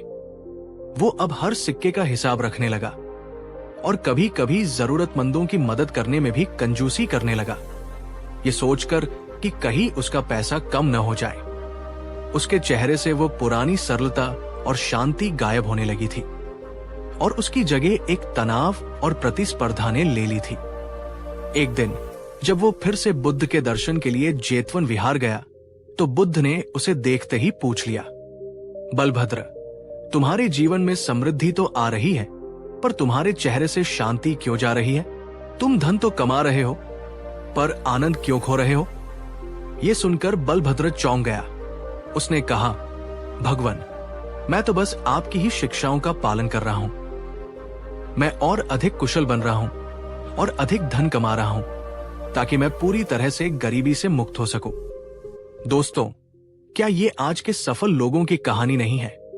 हम पैसा, सफलता, तरक्की के पीछे भागते भागते अपनी मन की शांति, अपने रिश्तों का सुख और अपने जीवन का आनंद ही खो देते हैं। क्या आपने भी ऐसा महसूस किया है? नीचे कमेंट में बताइए, क्या सफलता और शांति एक साथ संभव है? बुद्ध मुस्कुराए। उन्होंने कहा, बलभद्र, तुमने मेरी शिक्षाओं के शरीर को तो पकड़ लिया, पर उसकी आत्मा को अभी नहीं समझा है। कठोर और कुशल मेहनत, धन का प्रबंधन, अच्छी संगत और सकारात्मक सोच, ये चारों स्तंभ आवश्यक है। पर ये केवल एक सुंदर रथ के 4 पहियों की तरह है। यदि उस रथ को चलाने वाला सारथी ही दिशाहीन और स्वार्थी हो, तो वो रथ तुम्हें मंजिल तक नहीं, बल्कि किसी खाई में ही ले जाएगा। गरीबी से मुक्त होने का 5वां और अंतिम रहस्य, जो इन चारों स्तंभों को एक साथ जोड़ता है, वो है धर्म सहित अर्थ। बलभद्र ने पूछा, भगवन, इसका क्या अर्थ है? बुद्ध ने समझाया, अर्थ का मतलब है धन, समृद्धि, भौतिक सफलता, और धर्म का अर्थ है सही आचरण, नैतिकता, करुणा और तुम्हारे कर्मों का दूसरों पर पड़ने वाला प्रभाव। मेहनत करने वाला व्यक्ति अक्सर गरीब इसलिए भी रह जाता है, या धन कमाने के बाद भी दुखी इसलिए रहता है, क्योंकि वह केवल अर्थ के पीछे भागता है और धर्म को भूल जाता है। बुद्ध ने इसे समझाने के लिए एक दीपक का उदाहरण दिया। कल्पना करो कि धन एक दीपक के तेल की तरह है। तुम्हारी मेहनत और बुद्धिमानी उस तेल को पैदा करती है, पर धर्म उस दीपक की लौ, फ्लेम की तरह है। यदि केवल तेल ही तेल हो और लौ न हो, तो उस तेल का क्या कोई उपयोग है? वो केवल अंधकार और चिकनाई ही फैलाएगा। पर जब उसमें धर्म की एक छोटी सी लौ जलती है, तो वही तेल चारों ओर प्रकाश फैलाता है, दूसरों का मार्ग भी रोशन करता है और स्वयं भी सार्थक हो जाता है। जब तुम्हारी मेहनत केवल अपने लिए धन इकट्ठा करने तक सीमित हो जाती है, तो वो एक बोझ बन जाती है, एक अंतहीन दौड़ बन जाती है। पर जब तुम्हारी मेहनत का उद्देश्य स्वयं के साथ साथ दूसरों का भी कल्याण करना बन जाता है, तो वही मेहनत एक साधना, एक आनंद बन जाती है। बलभद्र ने कहा, भगवन, मैं अपने कर्म में धर्म को कैसे शामिल करूं? इसके लिए मुझे क्या करना होगा? बुद्ध ने उसे धर्म सहित अर्थ के अभ्यास के 3 सरल पर शक्तिशाली सूत्र दिए। सूत्र 1, अपने कर्म की नियत को शुद्ध रखो। बुद्ध ने कहा, कोई भी काम करने से पहले स्वयं से पूछो, मैं ये काम क्यों कर रहा हूं? क्या केवल अपने स्वार्थ, अपने लोभ या अपने अहंकार के लिए, या इसके पीछे दूसरों की सेवा करने, किसी की समस्या का समाधान करने, या इस दुनिया में कुछ मूल्य जोड़ने का भी भाव है? जब तुम्हारी नियत शुद्ध होती है, जब तुम्हारे काम में सेवा का भाव जुड़ जाता है, तो तुम्हारे काम की ऊर्जा बदल जाती है। तब ग्राहक तुम्हारे पास केवल वस्तु खरीदने नहीं आते, वे तुम्हारे साथ एक संबंध जोड़ने आते हैं। उदाहरण, तुम केवल लकड़ी की कुर्सी नहीं बना रहे, तुम किसी के घर में आराम और सुंदरता का निर्माण कर रहे हो। इस भाव से काम करो। सूत्र 2, अपने धन के प्रवाह को शुद्ध रखो। केवल धन कमाना ही काफी नहीं, ये भी देखो कि वो धन आ कहां से रहा है और जा कहां रहा है। धन कमाने का मार्ग शुद्ध होना चाहिए, अर्थात किसी को धोखा देकर, किसी का शोषण करके या प्रकृति को नुकसान पहुंचाकर धन मत कमाओ। ऐसा धन अपने साथ अशांति और बुरे कर्म लाता है, और धन खर्च करने का मार्ग भी शुद्ध होना चाहिए। अपनी कमाई का एक हिस्सा, चाहे कितना भी छोटा क्यों न हो, उन लोगों की मदद के लिए अवश्य निकालो जो तुमसे कम भाग्यशाली है। इसे बुद्ध ने दान कहा है। दान केवल पुण्य के लिए नहीं है, ये धन के प्रति तुम्हारी आसक्ति को कम करने और तुम्हारे हृदय को विशाल बनाने का एक अभ्यास है। जो देता है उसे प्रकृति 100 गुना करके लौटाती है। सूत्र 3, सफलता के साथ विनम्रता और कृतज्ञता को जोड़ो। जैसे जैसे तुम सफल होते जाओ, अपने भीतर अहंकार को नहीं बल्कि विनम्रता और कृतज्ञता को बढ़ने दो। ये याद रखो कि तुम्हारी सफलता में केवल तुम्हारी मेहनत ही नहीं बल्कि अनगिनत लोगों का सहयोग शामिल है। वे किसान जिन्होंने अन्न उगाया, वे कारीगर जिन्होंने तुम्हारे औजार बनाए और वे ग्राहक जिन्होंने तुम पर विश्वास किया। सबके प्रति कृतज्ञ रहो। एक अहंकारी और कृतघ्न अमीर व्यक्ति भीतर से हमेशा गरीब और अकेला होता है, जबकि एक विनम्र और कृतज्ञ अमीर व्यक्ति सच्ची समृद्धि का आनंद लेता है। दोस्तों, क्या आप अपने जीवन में, अपने काम में धर्म के इस तत्व को शामिल करते हैं? क्या आप केवल पैसा कमाने के लिए काम करते हैं या आपके काम का कोई गहरा उद्देश्य भी है? नीचे कमेंट में बताइए, आपके काम का असली उद्देश्य क्या है? और अगर बुद्ध की ये अंतिम शिक्षा आपको महत्वपूर्ण लग रही है तो इस वीडियो को शेयर करके इस गहरे संदेश को फैलाने में हमारी मदद करें। बुद्ध की ये 5वीं और अंतिम शिक्षा सुनकर बलभद्र की आत्मा तक काम गई। उसे आज वो अंतिम रहस्य समझ में आ गया था जो अमीर और समृद्ध के बीच का अंतर बताता है। उसने बुद्ध के चरणों में अपना सिर रख दिया और इस बार उसके मन में कोई प्रश्न, कोई संशय नहीं था, केवल असीम शांति और कृतज्ञता थी। उस दिन के बाद बलभद्र ने अपने काम करने का नजरिया पूरी तरह से बदल दिया। वो अब केवल मुनाफे के लिए नहीं बल्कि उत्कृष्टता और सेवा के लिए काम करने लगा। उसने अपनी कमाई का एक हिस्सा गांव के गरीब बच्चों की शिक्षा के लिए देना शुरू कर दिया। वो अपने साथ काम करने वाले कारीगरों का शोषण नहीं बल्कि उनका सम्मान करता और उन्हें आगे बढ़ाता था। और चमत्कार हुआ, जैसे जैसे उसके कर्मों में धर्म जुड़ता गया, उसका व्यापार पहले से भी कहीं ज्यादा बढ़ने लगा। पर अब उसे धन खोने का कोई डर नहीं था, क्योंकि उसने उस आनंद को पा लिया था जो धन से कहीं बड़ा था। देने का आनंद, सेवा का आनंद, सार्थक जीवन जीने का आनंद। वो अब केवल एक अमीर आदमी नहीं बल्कि एक सच्चा समृद्ध इंसान बन चुका था। तो मेरे प्यारे दोस्तों, हमारी ये 5 भागों की लंबी और गहरी यात्रा आज अपने परम समापन पर पहुंचती है। हमने पूछा था, मेहनत करने वाले गरीब क्यों रहते हैं? और बुद्ध ने हमें सिखाया कि गरीबी केवल धन का अभाव नहीं है। गरीबी है दिशाहीन मेहनत, गरीबी है धन का कुप्रबंधन, गरीबी है बुरी संगत और आदतें, गरीबी है मन में बैठी हुई हीन भावना, और सबसे बड़ी गरीबी है बिना धर्म के, बिना करुणा के केवल धन के पीछे भागना। बुद्ध का अंतिम संदेश यही है कि सच्ची अमीरी वो नहीं है कि आपके पास कितना है, बल्कि ये है कि आप अपने पास जो है उससे कितने लोगों का जीवन बेहतर बनाते हैं। याद रखिए, बुद्ध ने सिखाया है, जीवन में 2 ही दिन सबसे महत्वपूर्ण होते हैं। एक, जिस दिन आप पैदा हुए, और दूसरा, जिस दिन आपको ये पता चला कि आप क्यों पैदा हुए हैं। अपनी मेहनत को एक उद्देश्य दीजिए, एक धर्म दीजिए।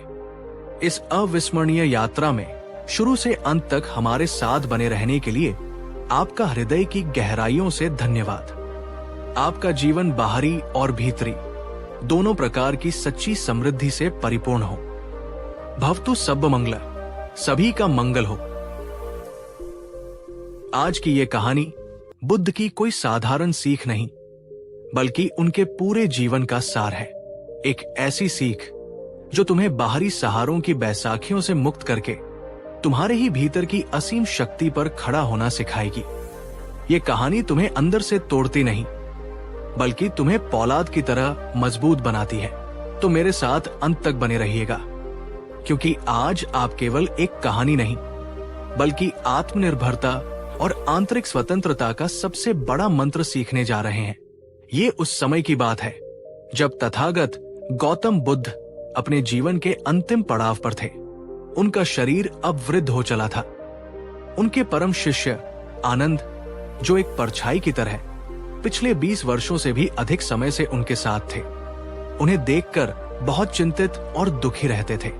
आनंद का बुद्ध से केवल गुरु शिष्य का रिश्ता नहीं था, वे बुद्ध से एक बालक की तरह असीम प्रेम करते थे, उन पर पूरी तरह निर्भर थे।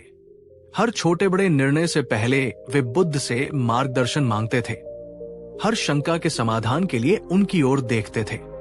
उनके लिए बुद्ध ही उनका सूर्य थे, जिनकी रोशनी में वे अपना मार्ग देखते थे। एक दिन जब बुद्ध एक शांत वृक्ष के नीचे ध्यान में बैठे थे, तो आनंद ने उनके पैरों के पास बैठकर अपने मन की सबसे गहरी चिंता और सबसे गहरे डर को प्रकट किया। उनकी आवाज में एक बच्चे की तरह कातरता थी। भगवान, आपका शरीर अब शिथिल हो रहा है। मेरे मन में ये सोचकर ही अंधकार छा जाता है कि अगर एक दिन आप नहीं रहेंगे तो हमारा क्या होगा। मैं किससे पूछूंगा कि क्या सही है और क्या गलत है। आपका ये विशाल संघ किसकी छत्र छाया में रहेगा। आपके बिना हमारा मार्गदर्शक कौन होगा। बुद्ध ने धीरे से अपनी आंखें खोली। उनकी नजरें शांत थी, पर आनंद के इस गहरे प्रेम और उतनी ही गहरी निर्भरता को देखकर उनकी आंखों में असीम करुणा छलक आई।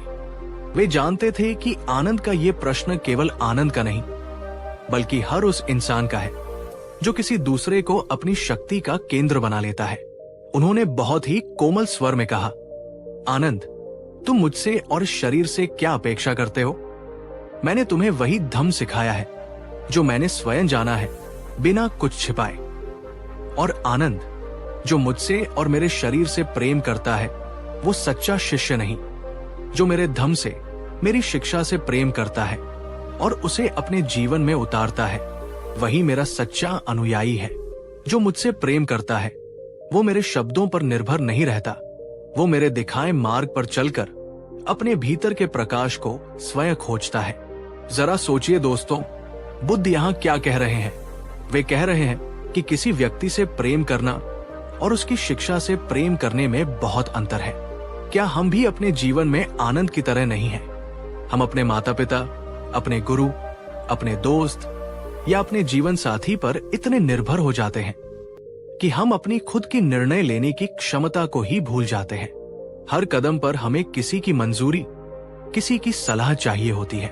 क्या हम सच में एक स्वतंत्र जीवन जी रहे हैं या सिर्फ किसी और की इच्छाओं और अपेक्षाओं की परछाई में चल रहे हैं?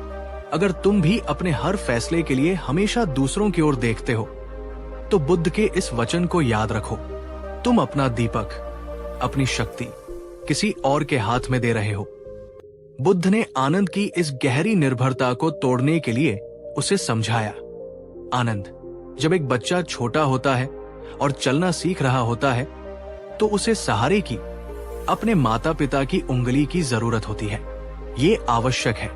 पर सोचो, अगर वो 20 वर्ष का हो जाए और तब भी अपने पिता की उंगली पकड़े बिना एक कदम भी न चल पाए, तो क्या तुम उसे स्वतंत्र कहोगे या उसे एक कैदी कहोगे? वो उंगली जो कभी सहारा थी, अब उसके लिए बंधन बन चुकी है। उसकी अपनी शक्ति के विकास में सबसे बड़ी बाधा बन चुकी है। इसी तरह आनंद, जो व्यक्ति हमेशा दूसरों के सहारे, दूसरों की बुद्धि पर और दूसरों के निर्णयों पर जीता है, वो आत्मा की सच्ची स्वतंत्रता और आत्मसम्मान का स्वाद कभी नहीं चख पाता। हम सभी के जीवन में सहारे होते हैं। माता पिता का सहारा, गुरु का सहारा, दोस्तों का सहारा, किसी रिश्ते का सहारा या किसी आदर्श व्यक्ति का सहारा। पर बुद्ध कहते हैं, सहारा लेना अच्छा है, पर सहारे पर निर्भर हो जाना मूर्खता है। क्योंकि निर्भरता धीरे धीरे तुम्हारे भीतर के साहस, तुम्हारे आत्मविश्वास और तुम्हारी आत्मा की शक्ति को दीमक की तरह खा जाती है और तुम्हें बाहर से मजबूत दिखते हुए भी अंदर से खोखला और कमजोर बना देती है। दोस्तों, क्या कभी आपके साथ ऐसा हुआ है कि आप किसी व्यक्ति, किसी रिश्ते या किसी नौकरी पर इतने ज्यादा निर्भर हो गए हो कि उसके बिना अपने अस्तित्व की कल्पना करना भी आपको डरावना लगने लगा हो? नीचे कमेंट में बताइए, आपके जीवन में वो कौन सी स्थिति थी जब आपको ये एहसास हुआ कि अब बहुत हुआ, अब मुझे खुद के पैरों पर खड़ा होना है। आपकी कहानी किसी और को भी अपनी बैसाखियां फेंकने की हिम्मत दे सकती है। बुद्ध के जीवन के अंतिम दिन आ गए थे। कुशीनगर के सालवन में 2 शाल वृक्षों के बीच वे अपनी अंतिम शैया पर लेटे थे। उनका शरीर जर्जर हो चुका था। आनंद, जो उनकी ये दशा नहीं देख पा रहे थे, फूट फूट कर रो रहे थे। उन्हें लग रहा था कि बुद्ध के जाने के साथ ही दुनिया से प्रकाश चला जाएगा, संसार अनाथ हो जाएगा। बुद्ध ने उन्हें अपने पास बुलाया।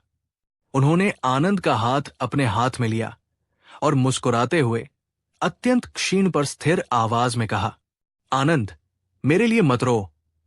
मैंने तुम्हें जो भी धम्म सिखाया, जो भी मार्ग दिखाया, वो मुझमें या मेरे इस शरीर में नहीं है। वो तो शाश्वत सत्य है। वो तुम्हारे भीतर है। मेरे जाने के बाद किसी और बाहरी गुरु या किसी और मसीहा की तलाश में मत भटकना। मैंने तुम्हें जो धम्म, शिक्षा और विनय आचरण सिखाया है, वही तुम्हारा गुरु होगा। अपने भीतर झांको आनंद। जो सत्य है, जो प्रकाश है, वो वही मिलेगा। और फिर उन्होंने वे अमर शब्द कहे जो बौद्ध धर्म का और शायद पूरी मानवता की आत्मनिर्भरता का सबसे बड़ा घोषणा पत्र है। अब दीपो भव, अत्ता ही अत्तनो नाथो। इसका अर्थ है स्वयं अपने दीपक बनो, स्वयं ही अपने शरण बनो। अपनी शरण के लिए किसी और की ओर मत देखो। क्या अद्भुत, क्या क्रांतिकारी वाक्य है ना? खुद अपना दीपक बनो। इसका अर्थ है अपनी बुद्धि को अपना प्रकाश बनाओ, अपने अनुभव को अपना मार्गदर्शक बनाओ, अपनी अंतरात्मा की आवाज को अपना गुरु बनाओ। क्योंकि जब तुम खुद अपनी चेतना की लौ से जलते हो, तब तुम्हारा रास्ता खुद ब खुद रोशन होता है। और जो व्यक्ति हमेशा दूसरों के दीपक से, दूसरों की सलाह से, दूसरों की किताबों से उधार की रोशनी मांगता रहता है, वो जीवन भर दूसरों की परछाई में ही भटकता रहता है। वो कभी अपने सत्य के सूर्य तक नहीं पहुंच पाता। बुद्ध ने उस अंतिम संदेश में ये भी कहा था, आनंद, इस संसार की ये प्रकृति है कि यहां सब कुछ अनित्य है, सब कुछ परिवर्तनशील है। एक दिन आएगा जब हर व्यक्ति जिससे तुम प्रेम करते हो, हर वस्तु जिससे तुम जुड़े हुए हो, तुमसे दूर चली जाएगी। उस अंतिम क्षण में तुम्हारे साथ न तुम्हारे माता पिता होंगे, न तुम्हारा जीवन साथी, न तुम्हारे मित्र और न मैं। सिर्फ तुम अकेले होगे, अपने विचारों, अपने कर्मों और अपने निर्णयों के साथ। सोचो दोस्तों, अगर उस अकेलेपन के क्षण में तुम खुद पर ही भरोसा नहीं कर पाए, तुम्हारी अपनी रोशनी तुम्हारे साथ नहीं हुई, तो उस गहरे अंधकार में तुम्हारा हाथ कौन थामेगा? दुनिया की सबसे कड़वी और सबसे बड़ी सच्चाई यही है। यहां हर रिश्ता, हर साथ सशर्त है। लोग तब तक आपके साथ है जब तक उन्हें आपसे कुछ मिलता है, चाहे वो प्रेम हो, सुरक्षा हो या खुशी।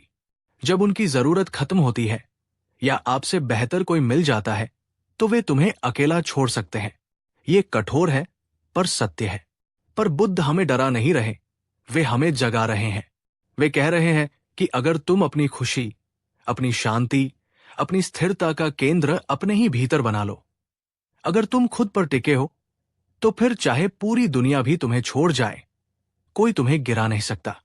एक बहुत ही गहरा और व्यक्तिगत सवाल है, अगर आज आपके जीवन से सब कुछ चला जाए, आपके रिश्ते, आपकी नौकरी, आपका पैसा, आपकी प्रतिष्ठा, तो क्या आपके भीतर कुछ ऐसा बचेगा जिसके सहारे आप फिर भी मुस्कुरा पाएंगे? क्या आपके भीतर वो दीपक है? अगर आपका जवाब हाँ है, या आप उस दीपक को जलाना चाहते हैं, तो नीचे कमेंट में ये संकल्प लिखिए, मैं अपना दीपक खुद बनूंगा। बहुत से लोग सोचते हैं, अगर हम अपने साथी पर या अपने बच्चों पर या अपने माता पिता पर निर्भर हैं, तो इसका मतलब है कि हम उनसे बहुत प्रेम करते हैं। पर बुद्ध कहते हैं, नहीं, निर्भरता प्रेम नहीं है। ये एक सूक्ष्म बंधन है, एक मोह है, एक आसक्ति है। सच्चा प्रेम तुम्हें पंख देता है। वो तुम्हें और स्वतंत्र और शक्तिशाली बनाता है, जहां तुम दूसरे व्यक्ति को भी उसकी पूरी स्वतंत्रता में उड़ने देते हो और खुद भी अपने पंख फैलाते हो। सच्चा प्रेम मुक्ति है, जबकि निर्भरता तुम्हारे पंख काट देती है, तुम्हें एक पिंजरे में कैद कर देती है। जहां प्रेम स्वतंत्रता में खिलता है, वही निर्भरता धीरे धीरे तुम्हारी आत्मा को जकड़ लेती है और तुम्हें एक अपाहिज बना देती है।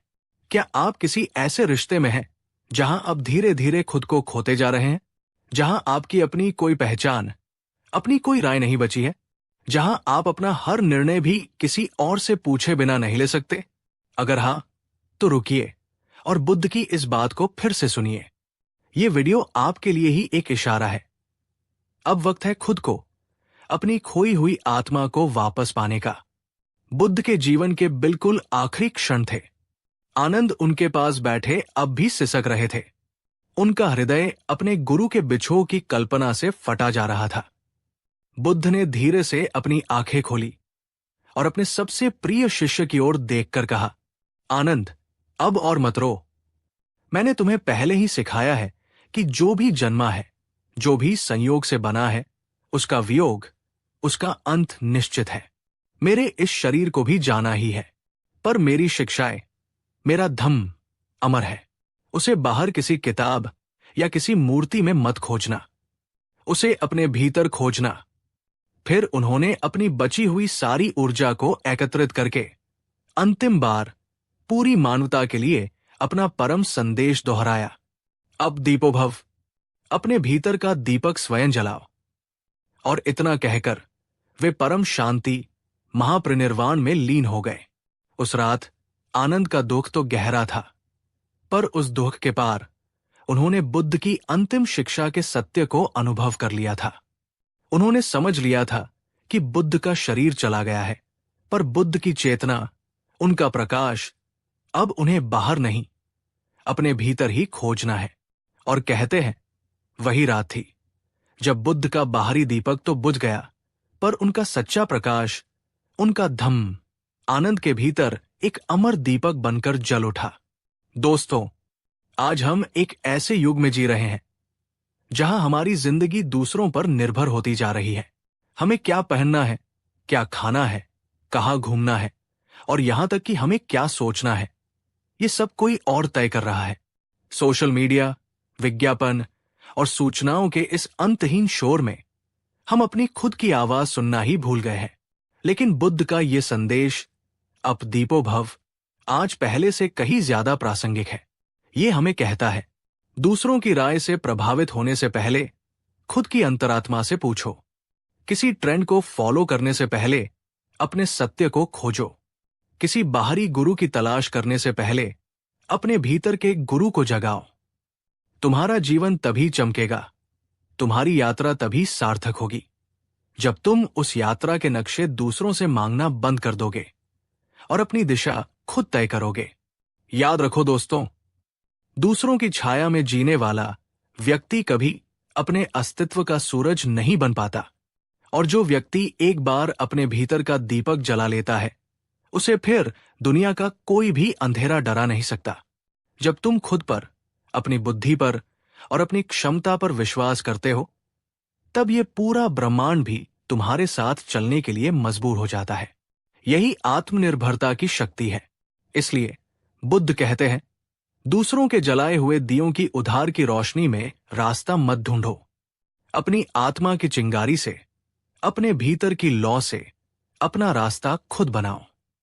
अगर बुद्ध की ये अमर कहानी, ये परम संदेश आपके दिल को छू गया हो और इसने आपके अंदर एक नई हिम्मत, एक नई स्वतंत्रता की प्यास जगाई हो, तो एक, इस वीडियो को अपना गहरा सम्मान देते हुए इसे लाइक जरूर करो।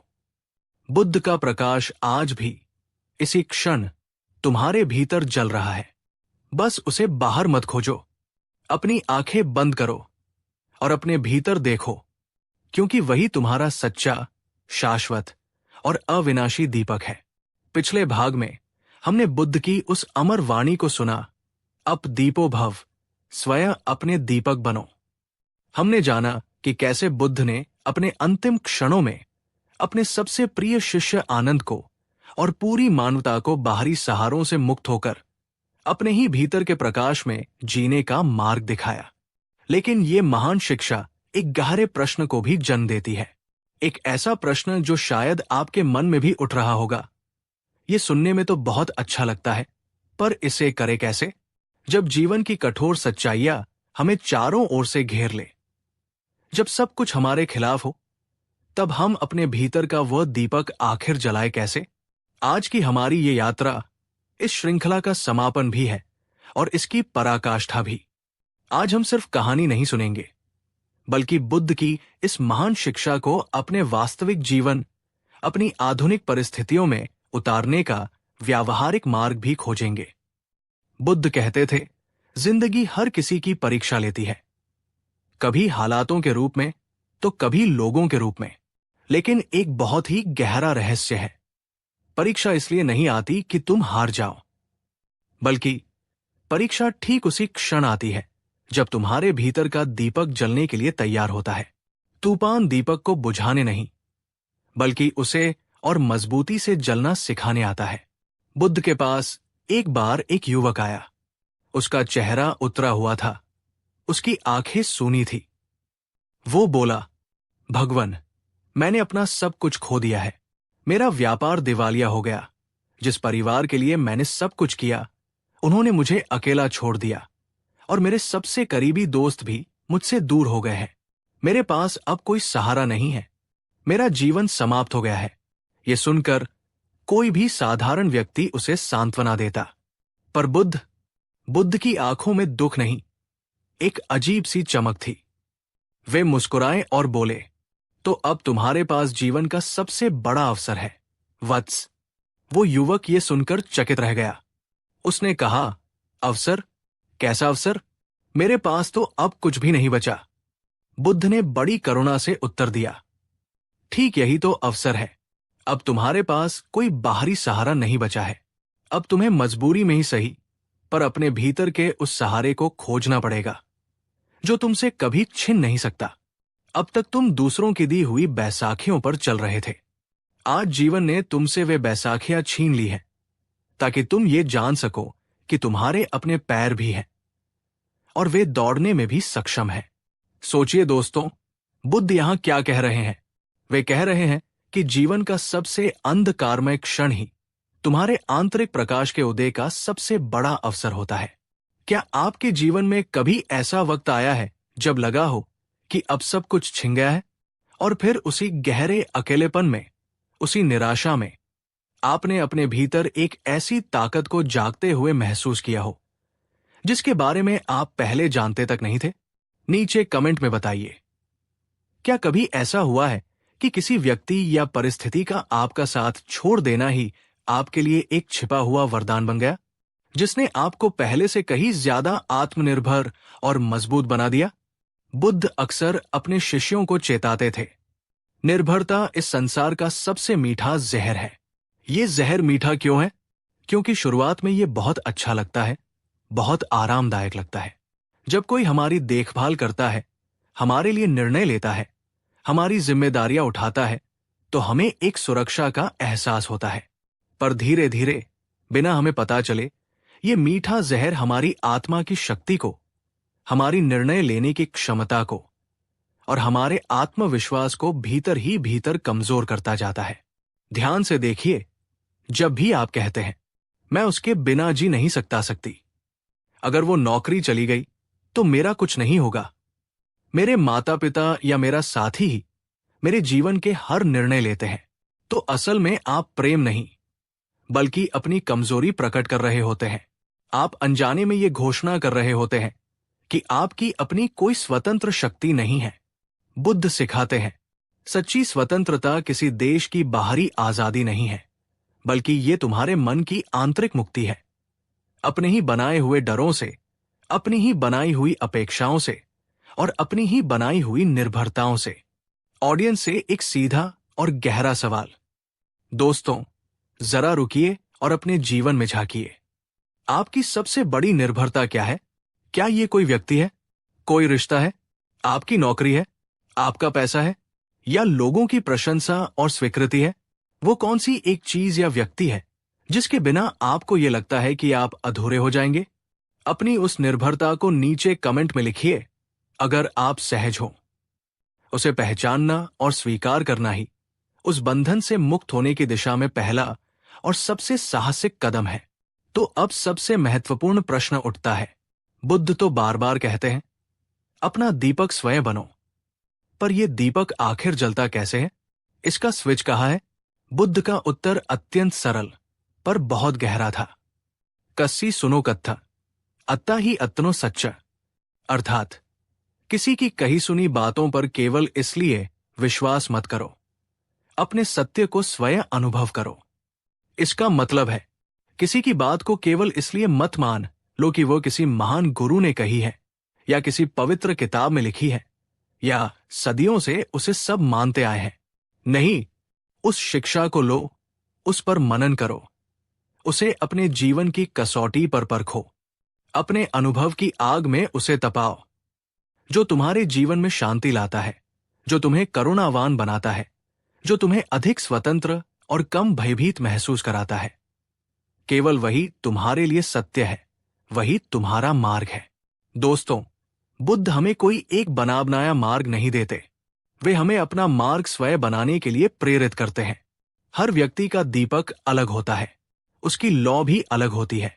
किसी का दीपक मौन में, ध्यान में बैठने से जलता है, किसी का दीपक निस्वार्थ सेवा करने से, दूसरों के आंसू पोंछने से जलता है, किसी का दीपक ज्ञान प्राप्त करने, नई चीजें सीखने से जलता है, और किसी का दीपक प्रकृति के साथ चुपचाप बैठने या अपनी कला का सृजन करने से जलता है। तुम्हें किसी और की नकल नहीं करनी है, तुम्हें बस ये खोजना है कि वो कौन सी एक चीज है, वो कौन सा एक कार्य है जिसे करने से तुम्हारे भीतर एक गहरी शांति और आनंद की लौ प्रज्वलित होती है। वही तुम्हारा दीपक है।